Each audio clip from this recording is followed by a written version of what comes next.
ये है talks news network और आप देख रहे हैं पॉलिटॉक्स, राजनीति का कच्चा चिट्ठा। राजस्थान में एक बार फिर राज्यसभा चुनाव के करीब आते ही सियासी बाड़ेबंदी की सुगबुगाहट तेज हो गई है। राज्यसभा में खाली होने वाली प्रदेश की 4 सीटों के लिए 10 जून को चुनाव होने जा रहे हैं। ऐसे में सभी की नजरें अब कांग्रेस और बीजेपी की आगे की रणनीति पर टिकी हुई है। 4 में से 2 पर कांग्रेस और 1 सीट पर बीजेपी प्रत्याशी की जीत सुनिश्चित मानी जा रही है। वहीं बची चौथी सीट के लिए बीजेपी और कांग्रेस के बीच सियासी नुराकुश्ती देखने को मिल सकती है।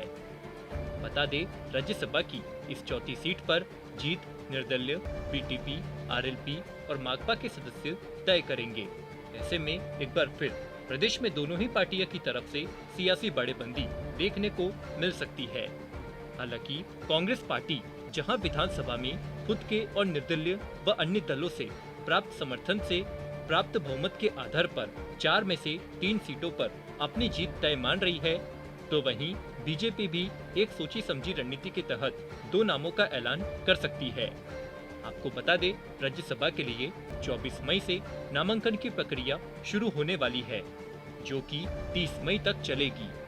ऐसे में कांग्रेस और बीजेपी दोनों ही पार्टियों ने प्रत्याशियों के नामों पर तेजी से मंथन शुरू कर दिया है और दोनों ही दलों में जारी सियासी गुटबाजी से भी सभी वाकिफ है।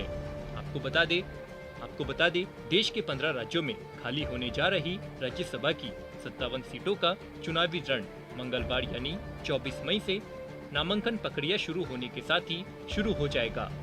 यहाँ अगर बात की जाए राजस्थान की 4 राज्यसभा सीटों की, तो राजस्थान विधानसभा में पार्टी वाइज सदस्यों की स्थिति के अनुसार कांग्रेस के 108, भाजपा के 71, निर्दलीय 13, आरएलपी के 3, बीटीपी के 2, माकपा के 2 और आरएलडी के 1 सदस्य हैं। विधानसभा में कांग्रेस की स्थिति बेहद मजबूत है। निर्दलीय, बीटीपी, माकपा और आरएलडी फिलहाल सरकार के साथ है। ऐसे में माना जा रहा है कि निर्दलियों और अन्य पार्टियों के सदस्यों के बूते कांग्रेस को तीसरी सीट जीतने में भी ज्यादा जोर नहीं आएगा। वहीं बात करें सत्ताधारी पार्टी कांग्रेस के प्रत्याशियों की, तो एक प्रत्याशी का नाम दिल्ली में पार्टी आलाकमान की ओर से आना तय माना जा रहा है, जबकि 2 नाम मुख्यमंत्री अशोक गहलोत और प्रदेश अध्यक्ष गोविंद सिंह डोटासरा की तरफ से भेजे जाएंगे। सूत्रों के मुताबिक टिकट के लिए 1 दर्जन से ज्यादा नामों पर विचार चल रहा है। सियासी गलियारों में चर्चा है कि पूर्व राज्यसभा सांसद गुलाम नबी आजाद, प्रदेश कांग्रेस प्रभारी अजय माकन, यूपी कांग्रेस की महासचिव प्रियंका गांधी, एआईसीसी महासचिव भंवर जितेंद्र सिंह, आरटीडीसी चेयरमैन धर्मेंद्र राठौड़ को राजस्थान से राज्यसभा भेज सकती है। वहीं सूत्रों का ये भी कहना है कि दलित प्रतिनिधि के तौर पर नीरज डांगी राज्यसभा भेजे जा चुके हैं। ऐसे में पार्टी अब प्रदेश से राजपूत, जाट, आदिवासी चेहरे को उतारने की तैयारी में है। वहीं बात की जाए बीजेपी के राज्यसभा प्रत्याशियों की, तो वह अपने प्रत्याशियों का चयन आगामी विधानसभा और लोकसभा चुनाव को ध्यान में रखकर ही करेगी। सियासी जानकारों की माने तो बीजेपी एक बार फिर राज्यसभा सांसद ओम माथुर पर अपना दांव खेल सकती है, और अगर ऐसा नहीं होता है तो फिर पार्टी एक सीट पर ब्राह्मण और दूसरी पर दलित या आदिवासी वर्ग से अपना उम्मीदवार चुनाव में उतार सकती है। सूत्रों का कहना है कि पूर्व प्रदेशाध्यक्ष अरुण चतुर्वेदी, महिला मोर्चा की पूर्व प्रदेशाध्यक्ष मधु शर्मा, पूर्व मंत्री घनश्याम तिवारी, प्रदेश उपाध्यक्ष मुकेश दादिच, प्रदेश महामंत्री भजन Lal Sharma, BJP political feedback विभाग के प्रदेश सह संयोजक ब्रजकिशोर उपाध्याय के नामों पर भी चर्चा की जा रही है। बता दें, राजस्थान विधानसभा में संख्या बल के आधार पर एक राज्यसभा प्रत्याशी को जीतने के लिए मिनिमम 41 वोटों की आवश्यकता होगी।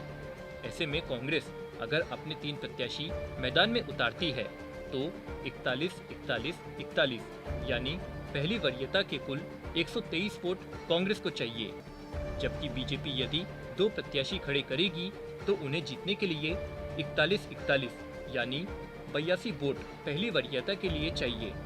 ऐसे में एक सीट के लिए मुकाबला बेहद रोचक हो सकता है, जिसमें निर्दलियों और अन्य पार्टियों के विधायकों की बाड़ेबंदी करनी पड़ेगी। तो वहीं राज्यसभा चुनाव से ठीक पहले कांग्रेस के कई विधायक जो मुख्यमंत्री अशोक गहलोत के सलाहकार तो बन गए, लेकिन इन सलाहकारों को लेकर कोई सरकारी आदेश नहीं था। ऐसे में विधायक राजकुमार शर्मा, जितेंद्र शर्मा, दानिश अबरार भी अंदर खाने में अपनी नाराजगी दिखा रहे थे। लेकिन 21 मई को ही मुख्यमंत्री ने मुख्यमंत्री सलाहकार परिषद के गठन के आदेश जारी कर इन 3 विधायकों की नाराजगी को थामने का प्रयास किया है। वहीं डूंगरपुर के निवर्तमान अध्यक्ष दिनेश खोडनिया का कहना है कि मैंने पार्टी आलाकमान से निवेदन किया कि यह वार्ड पंच से लेकर सांसद के पद रिजर्व है। यहाँ गैर आदिवासी को रिप्रेजेंटेशन नहीं मिला है, जबकि आबादी 30% है। इन्हें प्रतिनिधित्व मिलना चाहिए।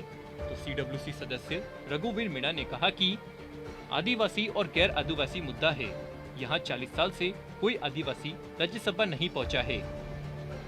गुजरात और राजस्थान की 70 विधानसभा सीटें इस ट्राइबल बेल्ट का हिस्सा है। ऐसे में प्रतिनिधित्व देना चाहिए।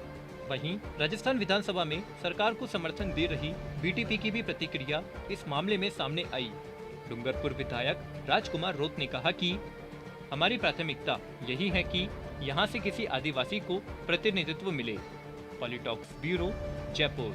ये है टॉक्स न्यूज नेटवर्क और आप देख रहे हैं पॉलिटॉक्स, राजनीति का कच्चा चिट्ठा।